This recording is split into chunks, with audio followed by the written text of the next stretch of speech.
காலையில எந்திரிச்ச உடனே நம்ம குழந்தைகளுக்கும் சரி, நம்மளோட ஹஸ்பண்ட்ஸ்க்கோ, நம்ம வைஃப்ஸ்க்கோ நம்ம வந்துட்டு என்னென்ன கொடுக்குறோம்? Coffee, tea. நான் வந்துட்டு புரோட்டீன் ஷேக் குடிக்கிறேன், பூஸ்ட் குடிக்கிறேன், ஹார்லிக்ஸ் குடிக்கிறேன், மைலோ குடிக்கிறேன். ஓ மை காட், எல்லாத்தையுமே ஸ்டாப் பண்ணிடுங்க. நாளையிலேருந்து உங்க வீட்டில் வந்துட்டு இந்த அழகான ஜூஸை நீங்க ட்ரை பண்ணுங்க. என்னன்னு கேட்டீங்கன்னா வெள்ளை பூசணி ஜூஸ், ஒயிட் பம்கின், ஆஷ்கார்ட். ஸோ கண்டிப்பா இந்த ஒரு ஜூஸ் வந்துட்டு உங்களோட லைஃப்ல ஒரு பெரிய பெரிய மாற்றத்தை கொண்டு வரும். வெள்ளை பூசணி ஜூஸ் எப்படி போடலாம்? நீங்க வெள்ளை பூசணியை தோல் மட்டும் நீக்கிட்டு உள்ள மிக்சியில போட்டு நல்லா அரைச்சிட்டு ஒரு மெஷ் கிளாத் வச்சு நல்லா வடிகட்டி ஜூஸை மட்டும் எடுத்துட்டு கொஞ்சோண்டு உப்பு, பெப்பர், தேன் ஊற்றி நீங்க சாப்பிடலாம். வீசிங், சைனஸ், ஆஸ்மா இருக்கிறவங்க வந்துட்டு எடுக்காதீங்க.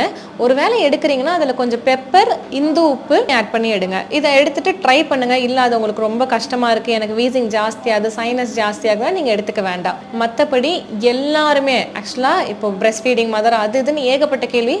எல்லாருமே வெள்ளை பூசணி ஜூஸை ரெகுலரா எடுக்கலாம், வாழ்நாள் முழுக்க எடுக்கலாம். அவ்வளோ அருமையான மருத்துவ குணங்கள் அந்த ஜூஸ்ல